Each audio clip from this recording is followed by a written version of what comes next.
My name is Connor Hayes, and March 15th was the day I learned that some people think money grows on trees, especially when Daddy owns the forest. I was sitting in my office at Cole International by 7:30 that morning, steam rising from my coffee cup as I reviewed the quarterly numbers. Everything looked solid. Our European expansion was exceeding projections by 12%. For once in my 3 years as senior financial analyst, the spreadsheets told a happy story. The morning sun cut through the floor-to-ceiling windows of our Manhattan office, casting long shadows across my desk. I loved these quiet hours before the chaos started. No phones ringing, no meetings, just me and the numbers that actually mattered. The European contracts I'd helped negotiate were bringing in steady revenue. Our clients were paying on time. The budget was balanced. That's when I heard the sharp click of designer heels on marble flooring. The sound echoed through the empty finance department like a warning shot. I looked up from my monitor to see her approaching my cubicle with that familiar stride, confident, entitled, and dangerous. Madison Cole. I'm 27 years old. Blonde hair that costs more than most people's rent. Daughter of CEO Victor Cole. And officially, according to her business cards, strategic advisor to executive operations, which was corporate speak for nepotism hire with no real job. She stopped at my desk and smiled that practiced smile I'd learned to distrust over the past year. Sweet on the surface, sharp underneath. Connor, she said, her voice dripping with false warmth. I need a favor. Madison placed a single sheet of paper on my desk. I glanced down at it, a standard wire transfer request form. But this one made my stomach drop. The amount line read $250,000. The recipient was listed as Chevron Strategic Consulting, LLC. The purpose section was blank. I need this processed today, Madison said, tapping the paper with one perfectly manicured finger. It's urgent. I picked up the form and studied it more carefully. No vendor identification number. No contract reference. No authorization from the chief financial officer. Just a bank routing number and an account number I'd never seen before. What's this for? I asked, keeping my voice neutral. Madison's smile widened, but her eyes stayed cold. It's for a consulting firm I'm bringing in. They're going to help us modernize our operations. She said the word modernize, like I was some caveman still counting on my fingers. I'll need documentation, I said, setting the form back down. A signed contract, vendor registration, CFO approval. Company policy requires. Connor. Madison's voice cut through my explanation like a knife. My father knows about this. Just process the transfer. I'd heard this song before. Over the past year, Madison had pushed through dozens of smaller payments. $5,000 here for a creative strategist she'd met at some art gallery. $12,000 there for a charity event that never seemed to happen. Each time, she'd name-dropped her father and expected me to fall in line. But $250,000 wasn't petty cash. This was serious money. I can't process undocumented transfers, I said firmly. It's not about who you are. It's about following proper procedures. Madison's practiced smile disappeared like someone had flipped a switch. For a moment, I saw the real person underneath all that polish, someone who'd never been told no in her entire life. Do you know who I am? She asked, leaning forward slightly. Yes, I replied without hesitation, which is exactly why I need to follow the rules. The silence stretched between us like a loaded spring. I could hear the hum of the air conditioning, the distant sound of traffic 20 floors below, the soft whisper of the coffee maker finishing its cycle in the break room. Madison straightened up, her face flushing pink around the edges. When she spoke again, her voice was quiet but loaded with threat. If you don't process that transfer, you won't have a desk to sit at tomorrow. My heart started beating faster, but I held her gaze steady. I'd been in corporate finance long enough to know that caving to threats was like feeding a wild animal. It only made them come back hungrier. Then I guess tomorrow will be interesting, I said. For a second, something flickered across her face. Surprise, maybe, or respect. People like Madison weren't used to pushback from people like me. She snatched the form off my desk, turned on her expensive heels, and walked away without another word. I watched her go, knowing this wasn't over. People with Madison's kind of power don't just accept defeat and move on. The next morning, my phone buzzed at exactly 8:15. Unknown number. I let it go to voicemail, but it rang again 30 seconds later. Same number. Connor Hayes, I answered. Connor. "This is Diana from Mr. Cole's office. He'd like to see you immediately." Diana Kim was Victor Cole's executive assistant. She'd been with the company for 15 years and had seen everything. Her voice was professional, but I caught the slight edge that told me this wasn't a friendly chat. "I'll be right up," I said. The elevator ride to the 40th floor felt like it took forever. Victor Cole's corner office occupied prime real estate, with views of Central Park. The walls were covered with awards, photos of him shaking hands with politicians, and diplomas from schools that cost more than most people's houses. When I walked in, Madison was already there. She was perched on the arm of her father's leather chair like some kind of predatory bird. The smirk on her face told me everything I needed to know. Victor Cole looked up from his desk. He was 55, silver-haired, and carried himself like someone who'd never doubted his own importance. His tie probably cost more than my monthly rent. "Connor," he began, his voice clipped and businesslike. "Effective immediately, your employment with Cole International is terminated." The words hit me like a physical blow, but I kept my face neutral. "What's the reason?" Victor leaned back in his chair, still not quite meeting my eyes. "Loss of trust. We'll arrange for your belongings to be sent to you.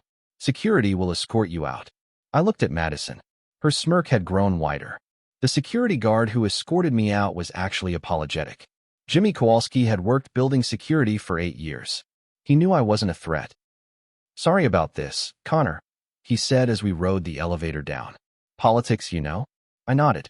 20 minutes later, I was sitting in a coffee shop across the street, watching the building I'd worked in for 3 years. My cardboard box of personal items sat on the chair next to me. A desk photo, a coffee mug, a small cactus plant my sister had given me. I should have felt devastated, angry, worried about my mortgage and my future. Instead, I felt something else entirely: anticipation. Because Madison and Victor Cole had made a crucial mistake. They thought firing me would make their problem disappear. They never considered that I might have been the only thing standing between them and a much bigger problem. My phone buzzed with a text from Jamie, our receptionist. 2 cops just walked into the lobby. "They're asking for Victor." I nearly choked on my cappuccino. I looked across the street at the Cole International building, its glass facade reflecting the morning sun. Through the lobby windows, I could see 2 uniformed police officers talking to Jamie at the reception desk. This was definitely not about me anymore. My phone buzzed again. Another message from Jamie. "They have papers. Official looking. Victor's coming down." I watched Victor Cole emerge from the elevator, his confident stride faltering slightly when he saw the officers. Even from across the street, I could see the moment his carefully controlled expression cracked. Whatever was happening, it was just getting started. While Victor talked to the police in the lobby, I opened my laptop and pulled up a folder I'd been maintaining for the past year. I called it Non-Standard Payment Requests, a diplomatic name for what was basically Madison's fraud file. It started small. Last April, she'd asked me to pay $4,800 to something called Urban Creative Solutions for marketing consultation. No contract, no scope of work, just a 1-page invoice with a P.O. box address. When I asked for documentation, Madison smiled and said, "Daddy approved it personally." I'd processed the payment but kept a copy of everything. By summer, the amounts were growing. $8,500 to Metropolitan Event Coordinators for a charity gala that never happened. $15,200 to Global Luxury Branding LLC for strategic consulting services that seemed to consist entirely of lunch meetings. Each time, Madison used the same playbook: urgent deadline, daddy's approval, just process it and don't ask questions. But I did ask questions, and when the answers didn't add up, I documented everything. Invoice copies, email exchanges, the dates Madison made her requests. I even researched the companies. Most had been registered just weeks before their first invoices appeared. The file now contained 43 suspicious transactions totaling $847,000. All authorized by Victor Cole personally, all bypassing normal vendor approval processes. And yesterday's $250,000 request for Chevron Strategic Consulting? I'd already looked them up. The company had been registered in Delaware exactly 12 days ago. Their website was a single page with stock photos and buzzwords like synergistic solutions and paradigm optimization. Across the street, Victor was shaking hands with the police officers. Whatever they'd wanted, it looked cordial. But I had a feeling this was just the opening act. The police left after 20 minutes, but the building's atmosphere had changed. I could feel it from my coffee shop perch across the street. Through the glass lobby, I watched employees clustering in small groups, whispering, glancing toward the elevators. My phone lit up with messages from Jamie. Victor's called an emergency management meeting. Madison looks pale. Something big is happening. Then, IT security just showed up with cases of equipment. They're heading to the finance floor. IT security meant one thing: digital forensics. Someone was preserving evidence. I thought about the timeline. Yesterday morning, Madison had demanded I process a fraudulent transfer. Yesterday afternoon, I refused. This morning, I'd been fired. This afternoon, police were asking questions and IT was imaging hard drives. That was awfully fast for a random investigation. My laptop chimed with a new email. The sender made my blood run cold. Helen Ward, partner, Kendrick & Associates, legal counsel. Mr. Hayes, I represent the board of directors of Cole International. We need to speak with you regarding recent financial transactions. Please call me at your earliest convenience. I stared at the screen. Helen Ward wasn't just any lawyer. She was the kind of attorney boards hired when they needed to distance themselves from management. The kind who specialized in cleaning up messes before they became scandals. If Helen Ward was calling me, it meant the board knew something was wrong. And if they were reaching out to me specifically, it meant they suspected I had information they needed. I closed the laptop and looked back at the building. Victor and Madison had probably spent the morning thinking they'd solved their problem by firing me. They were about to learn how wrong they were. I decided to let Helen Ward wait. In my experience, lawyers get more honest when they're slightly desperate. Instead, I called someone who might have answers. Mark Redman had been Cole International's head of legal compliance for 6 years. He was smart, careful, and had always struck me as someone who put the company's interests ahead of individual executives, even powerful ones. Connor, Mark said when he picked up. He sounded tired. I heard about this morning. I'm sorry. Don't be sorry yet, I said. Are you somewhere you can talk freely? A pause. Hold on. I heard footsteps, then a door closing. Okay, what's going on? You tell me. Police visited this morning.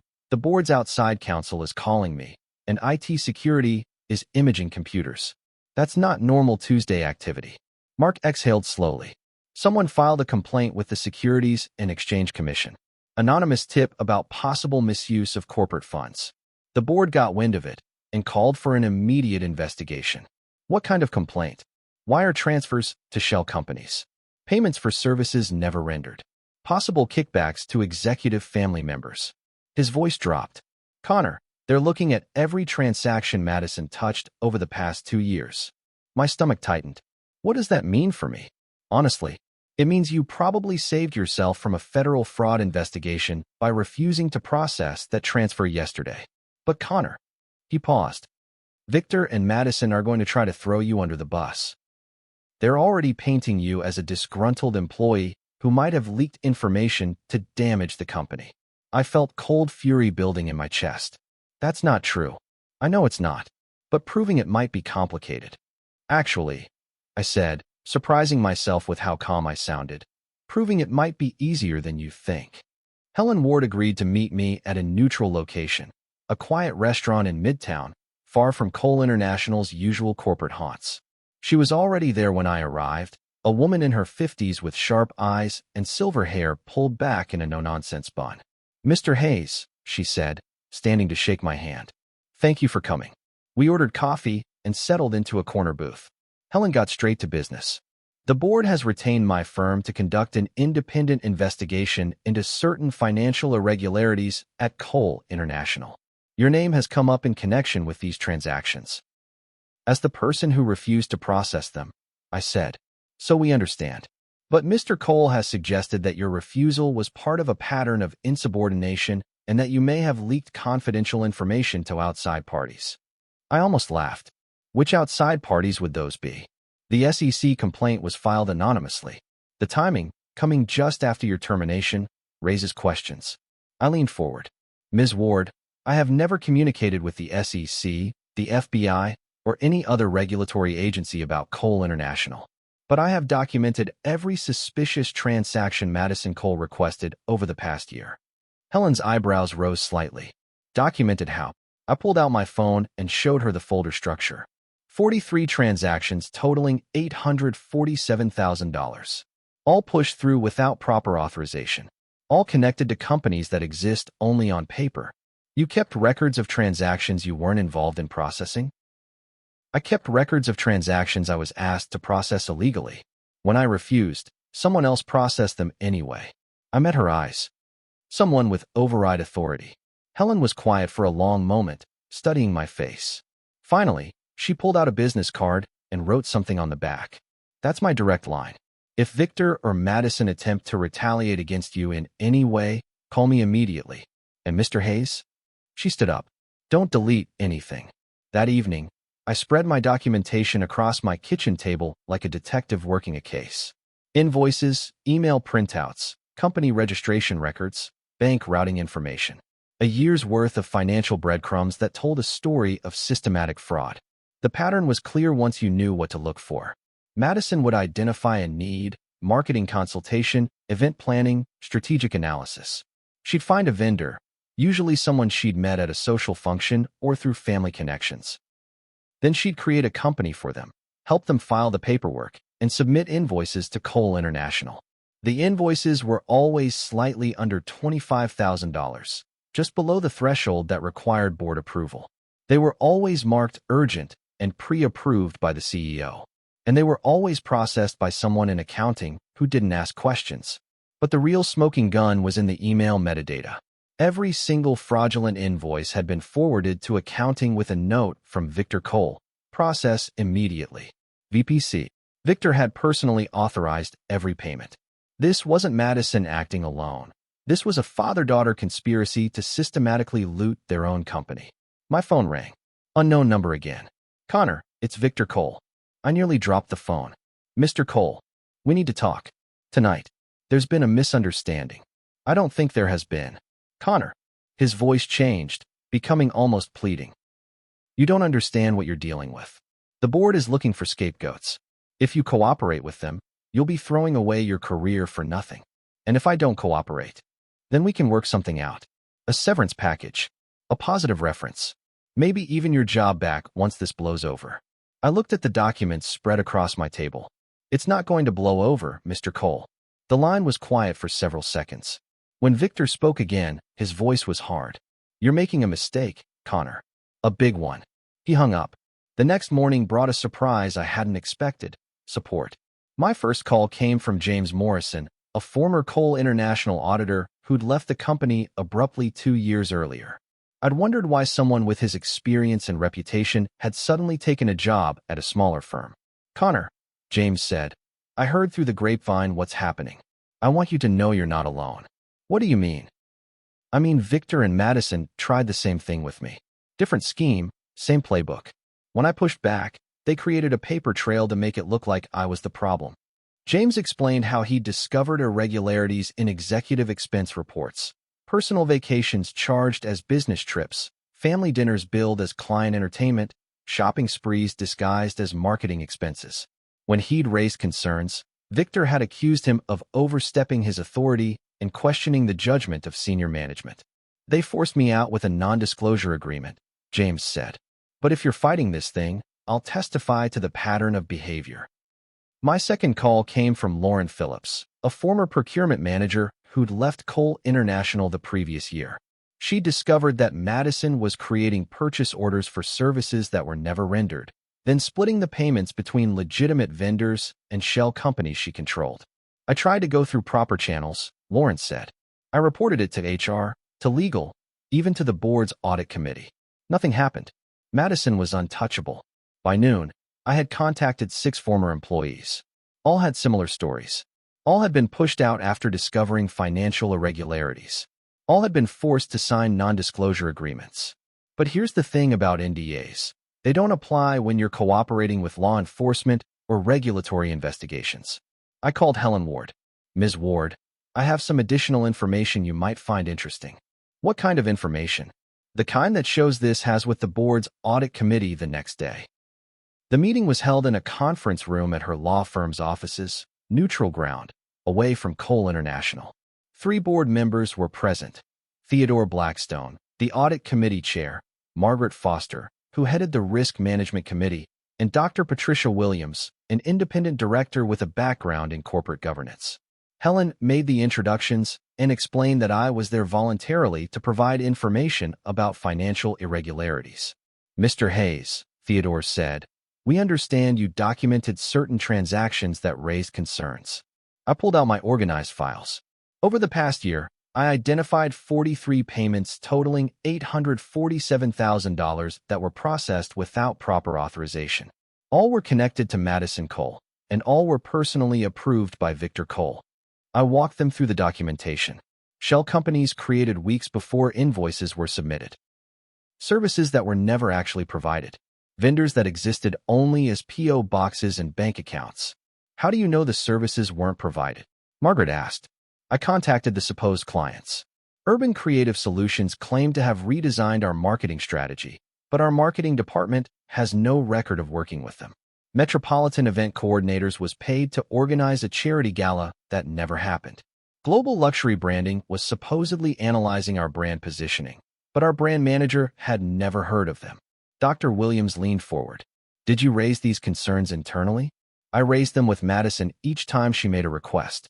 She told me her father had personally approved everything and that I should just process the payments.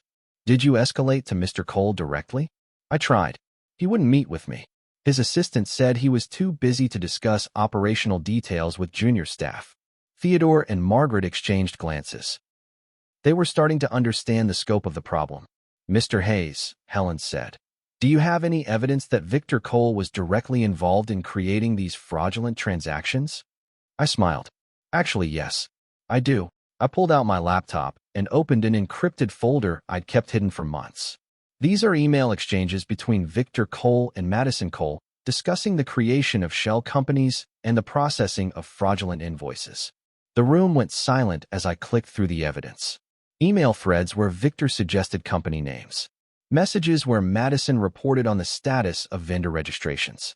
Exchanges where they coordinated on invoice timing to avoid triggering board oversight. How did you obtain these emails? Helen asked carefully. They were copied to me by mistake on several occasions. When executives use reply all instead of reply, sometimes unintended recipients see things they shouldn't. Theodore's face had gone pale. These emails show premeditation. This isn't just poor oversight. This is deliberate fraud. It gets worse, I said. The shell companies aren't just stealing from Cole International. They're also being used to launder money from our European clients. I showed them the bank routing information. Several of the fraudulent payments had gone to accounts that were also receiving payments from overseas clients who thought they were paying Cole International for legitimate services. Victor and Madison were essentially running a parallel business, I explained.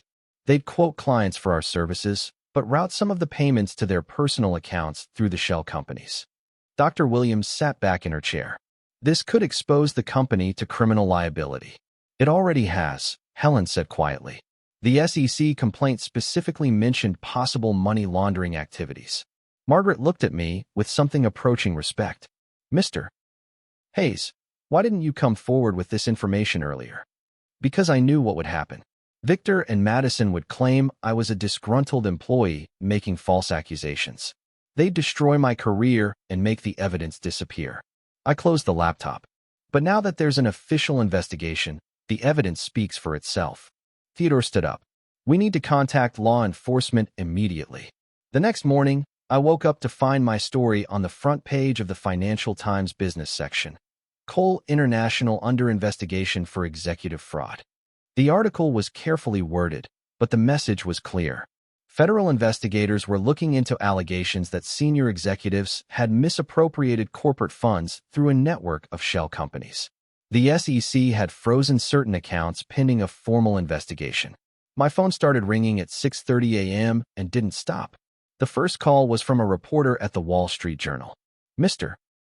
Hayes, sources tell us you provided key evidence in the Cole International investigation. Would you care to comment? No comment, I said. The second call was from Victor Cole himself. His voice was shaking with rage. You destroyed everything, he said. 30 years building this company, and you destroyed it all. You destroyed it, I replied. I just kept receipts. You have no idea what you've done. The board is in emergency session. The stock is in free fall.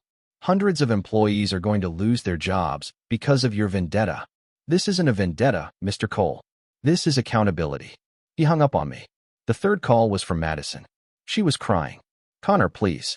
You have to tell them this was all a misunderstanding. I never meant for any of this to happen. You meant for all of it to happen, Madison. You just didn't mean to get caught. I'll give back the money. All of it. Just please tell them you made a mistake. I didn't make a mistake. You did. By 10 a.m., Cole International stock had dropped 30%. By noon, both Victor and Madison had been arrested on federal fraud charges. By 2 p.m., the board had announced Victor's immediate termination as CEO. I should have felt vindicated. Instead, I felt tired. Helen Ward called me that afternoon with news that should have been good but felt complicated. The board has voted to offer you your job back, she said, with a promotion to Director of Financial Compliance and a significant salary increase. What's the catch? No catch. They recognize that you acted with integrity and that the company needs people like you in leadership positions. I looked out my apartment window at the city skyline. Somewhere out there, Victor and Madison Cole were probably sitting in federal holding cells, trying to figure out how their perfect scam had unraveled so quickly. I'll think about it, I said. The truth was, I wasn't sure I wanted to go back. Cole International would survive. Companies usually do. But it would take years to rebuild the culture and restore trust with clients and investors. My phone buzzed with a text from Jamie, the receptionist. FBI agents just carried out 6 boxes of documents. The building feels like a ghost town. Then another text from James Morrison, the former auditor. Just saw the news. You did the right thing. A lot of people are going to sleep better tonight because you had the courage to speak up. That evening, I got a call that surprised me more than all the others combined. Connor? This is Sarah Chun from Pacific Trust Financial. I'm the CEO. I've been following your story in the news. Sarah Chun was legendary in the financial services industry. She'd built Pacific Trust from a regional firm into one of the most respected names on the West Coast. I'd like to offer you a job, she continued. Director of Ethics and Compliance. 7-figure salary. Full authority to build your own team and establish whatever oversight procedures you think are necessary.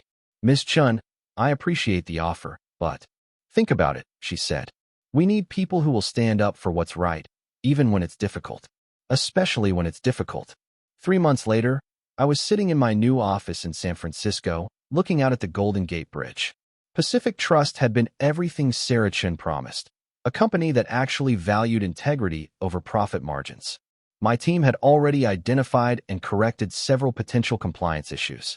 Nothing criminal, just the kind of loose procedures that could become problems if left unchecked. It felt good to prevent fraud instead of just documenting it after the fact. The Cole International story had largely faded from the headlines, but the legal proceedings were ongoing. Victor Cole had been sentenced to 8 years in federal prison for wire fraud, money laundering, and conspiracy. Madison had received 4 years as part of a plea agreement where she testified against her father. Cole International itself had been acquired by a larger firm after its stock price collapsed. Most of the employees had kept their jobs, but the company culture was completely different under new management.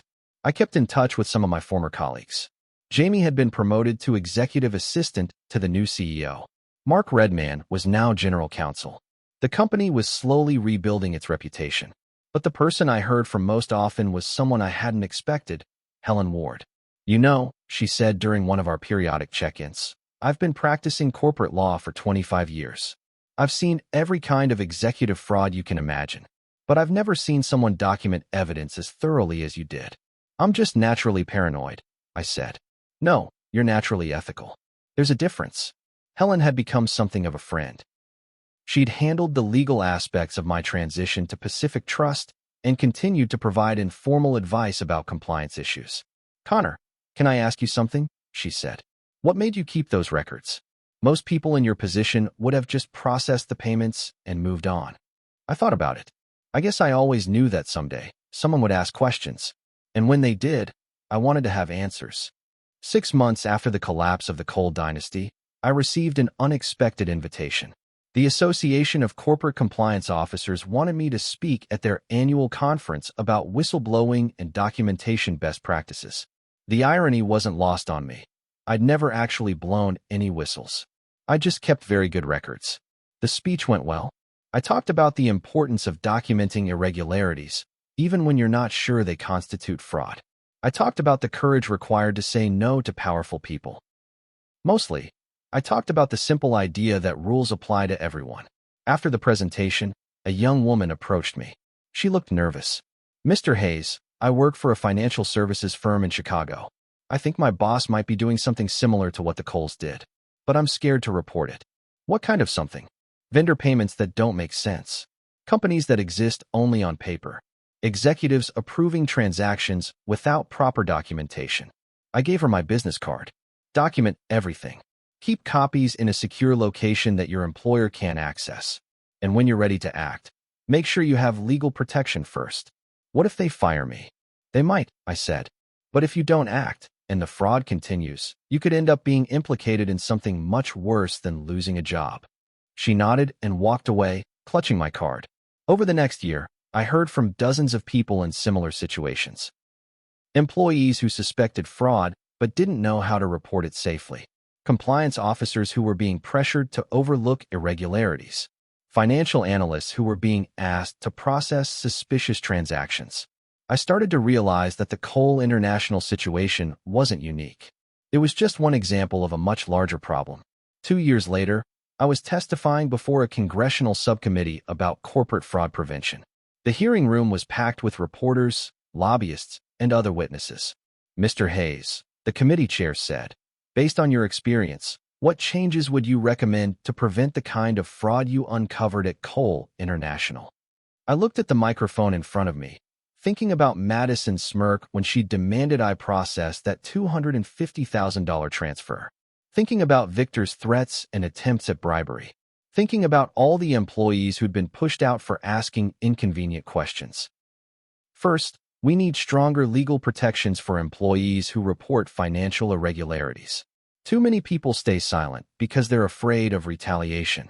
Second, we need mandatory transparency in executive compensation and vendor relationships. If Victor Cole had been required to disclose his personal connections to the shell companies, the fraud would have been obvious immediately. Third, we need cultural changes. Companies need to reward employees who ask difficult questions, not punish them. The committee member nodded. "Do you believe the current regulatory framework is adequate to prevent corporate fraud?" "No, I don't. The current system relies too heavily on self-reporting and internal controls. But fraud, by definition, involves circumventing internal controls. We need external oversight and independent verification of financial transactions." After the hearing, a reporter approached me. "Mr. Hayes, do you ever regret refusing to process that transfer? Your life would have been much simpler if you just followed orders." I thought about it. Simpler maybe, but not better. How so? If I'd processed that transfer, I would have become complicit in a fraud that ultimately stole millions of dollars from shareholders, employees, and clients. That's not the kind of person I want to be. 5 years later, the Connor Hayes Institute for Corporate Ethics was officially established at Stanford Business School. The institute was funded by a combination of corporate donations and government grants, with a mission to research fraud prevention and train the next generation of ethical business leaders. I never expected to become the public face of corporate whistleblowing, but that's what happened. The Cole International case had become a textbook example of how one person with good documentation could bring down an entire criminal enterprise. The Institute's first major research project was a comprehensive study of corporate fraud patterns. We analyzed over 500 cases of executive fraud from the past decade and identified common warning signs that could help prevent future crimes. The results were sobering. In 78% of cases, at least one employee had suspected fraud but hadn't reported it. In 65% of cases, the fraud had been ongoing for more than 2 years before discovery. In 45% of cases, the company had suffered permanent damage to its reputation and financial stability. But we also found reasons for hope. Companies with strong ethical cultures and clear reporting procedures had significantly lower rates of executive fraud. Employees who received training in fraud recognition were much more likely to report suspicious activities. The Institute also established a confidential hotline for employees who suspected corporate fraud but didn't know how to report it safely. We provided legal referrals, documentation guidance, and emotional support for people facing retaliation. In our first year, the hotline received over 3,000 calls. About 60% involved minor compliance issues that could be resolved through internal processes. About 30% involved more serious problems that required regulatory intervention. And about 10% involved major fraud schemes that resulted in criminal prosecutions.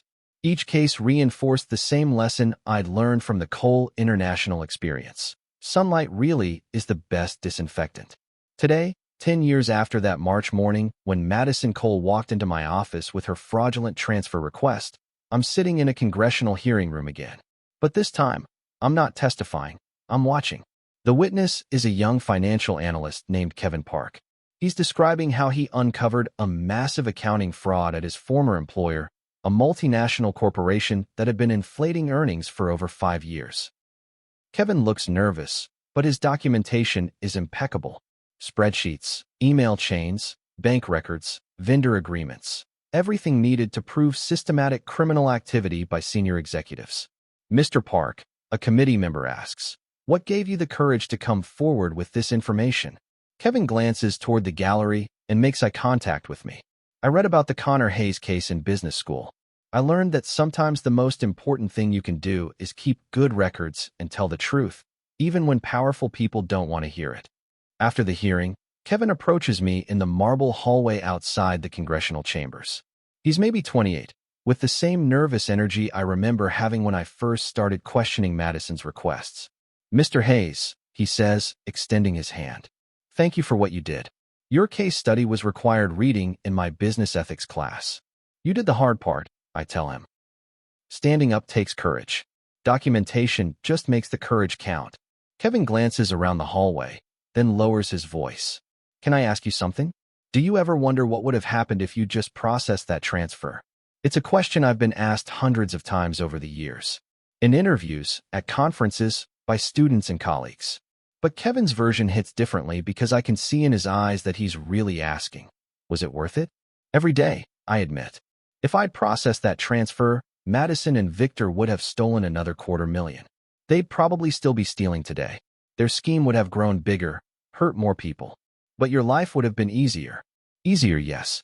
But I'd be complicit in something that ultimately destroyed people's retirement savings and life savings. The pension fund that invested in Cole International lost $40 million when the stock collapsed. That's not abstract. That's real people's futures. Kevin nods slowly. The executives at my company were doing the same thing. Inflating earnings, hiding losses, paying themselves bonuses while employees got laid off. It felt like I was the only one who could see it. You weren't the only one who could see it. I correct. You were just the only one willing to document it and speak up. A reporter recognizes me and starts walking over. Kevin looks panicked. "Mr. Hayes, what should I do about the media attention?" Tell the truth simply and stick to the facts. Don't speculate about motives or consequences. And remember, you're not responsible for the criminal's choices. You're only responsible for yourself. The reporter reaches us, but Kevin has already walked away, looking more confident than when he arrived. That evening, I'm in my hotel room preparing for my flight back to San Francisco when my phone rings. The caller ID shows a number I haven't seen in years, Madison Cole. I almost didn't answer. Almost. But curiosity wins. "Connor," Madison says. Her voice sounds different, smaller, less certain. "I'm calling from a supervised phone. I have 10 minutes. Madison had been released from federal prison 8 months earlier after serving 3.5 years of her 4-year sentence. Good behavior and cooperation with ongoing investigations had earned her early release. "What do you want, Madison?" I wanted to apologize. Really apologize, not the fake stuff I said when I got arrested. I sat down on the hotel bed.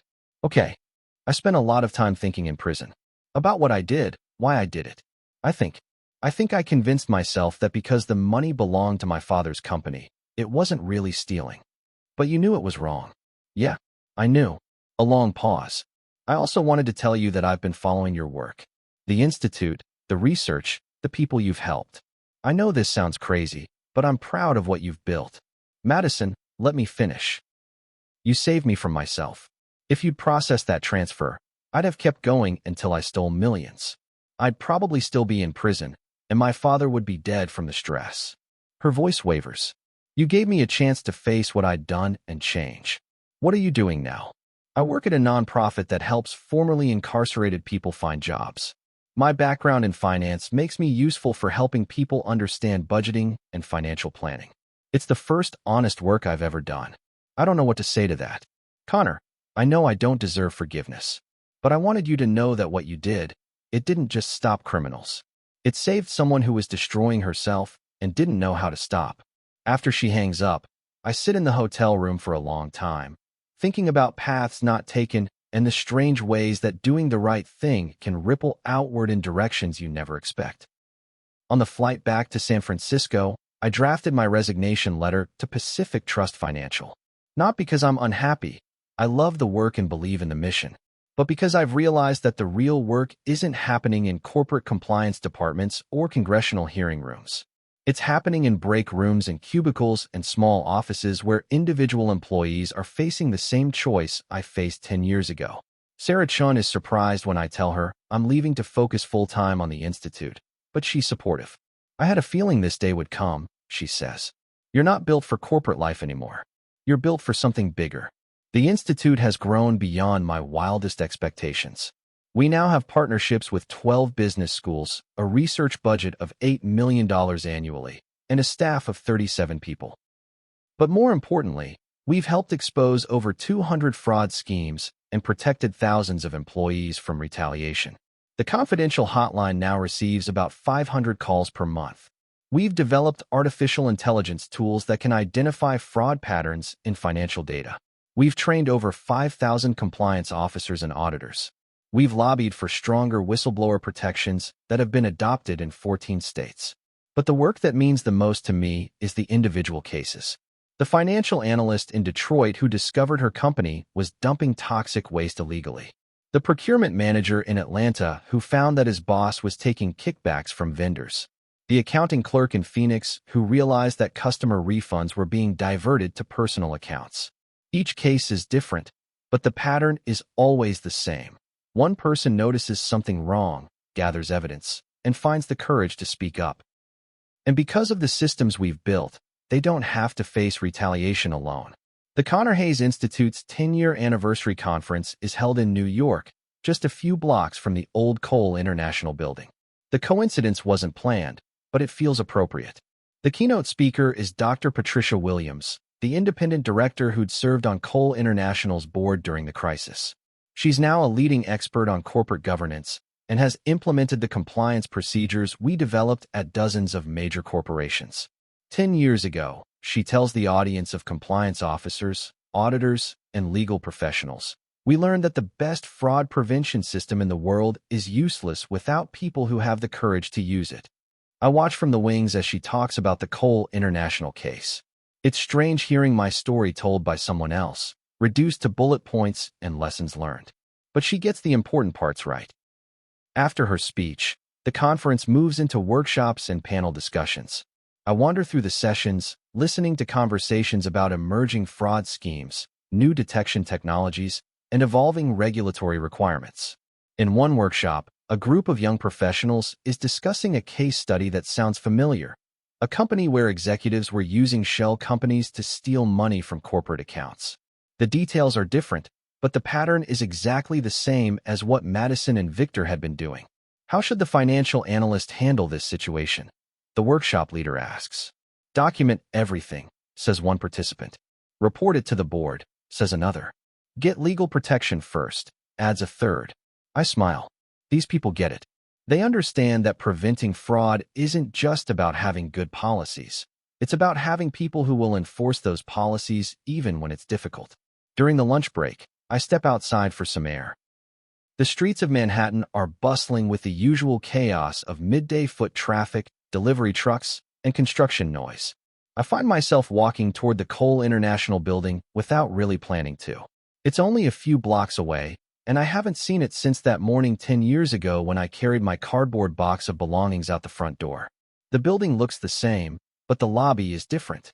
New security desk, new receptionist, new company logos on the directory. Meridian Financial Group now occupies floors 35 through 45, the space that used to house Cole International's executive offices. I don't go inside, but standing on the sidewalk, looking up at the windows where I used to work, I feel something I haven't felt in years: gratitude. Gratitude for Madison's arrogance and Victor's greed, because their crimes had led to something constructive. Gratitude for my own stubbornness, because refusing to process that transfer had changed the trajectory of my entire life. Gratitude for the people who'd supported me when it would have been easier to stay silent.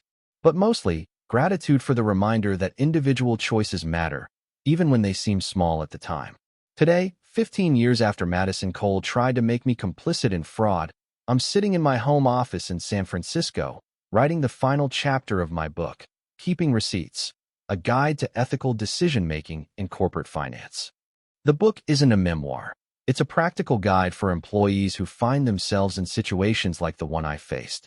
How to recognize fraud, how to document evidence safely, how to report suspicious activities without destroying your career, how to find legal protection when you're facing retaliation. But this final chapter is personal. It's about the question I'm asked most often: was it worth it? The honest answer is complicated. The immediate consequences were hard: getting fired, facing threats, dealing with legal uncertainty and media attention. The stress nearly destroyed my relationship with my girlfriend at the time. I lost friends who thought I should have minded my own business. I spent 2 years worried that Victor and Madison's lawyers would find a way to make me liable for their crimes. But the long-term consequences have been extraordinary. I built a career I never could have imagined. I've helped hundreds of people face similar ethical dilemmas. I've contributed to changes in law and corporate culture that have prevented millions of dollars in fraud. Most importantly, I've learned that integrity isn't just a personal virtue, it's a practical tool. When you build a reputation for honesty and courage, opportunities appear that would never be available to someone who cuts corners and follows orders blindly. The phone rings, interrupting my writing. It's Sarah Chun from Pacific Trust. Connor, I have something you might find interesting. One of our new hires just uncovered what looks like a vendor fraud scheme. About $500,000 in questionable payments. What kind of scheme? Shell companies, fake invoices, executive approval without documentation. Sound familiar? I lean back in my chair. Very familiar. What's the employee's name? Jessica Martinez. She's a senior analyst, having been with us for 6 months. She's terrified about reporting it because the executive involved is well-connected. Tell Jessica to document everything and that she has my full support. And Sarah? Make sure she knows that doing the right thing might be scary in the short term, but it's the only choice that leads anywhere good in the long term. After I hang up, I return to my computer and add one final paragraph to the book. The choice between integrity and convenience appears in every career, usually when you least expect it. It might be a fraudulent transfer request, an inflated expense report, or a directive to manipulate data. The specific details don't matter. What matters is recognizing that these moments define who you are and who you become. When that moment comes, and it will come, remember that you have more power than you think. The executives demanding your compliance depend on your silence. The fraudsters threatening your career need your participation. The people abusing their authority require your obedience. You can choose differently. You can keep receipts. You can tell the truth. You can stand up. And when you do, you might discover that the thing you thought would destroy your career actually builds something better than you ever imagined possible. I save the document and close my laptop. Outside my window, the Golden Gate Bridge stretches across the bay in the afternoon light. Tomorrow I'll fly to Chicago to meet with Jessica Martinez and help her navigate her own moment of choice. Because the work continues. It always continues. And every time someone chooses integrity over convenience, the system gets a little bit stronger, a little bit more honest, a little bit better. Madison Cole had tried to use me to steal $250,000. Instead, she'd given me something much more valuable, the chance to discover what I was really made of. And 15 years later, I'm still collecting interest on that investment.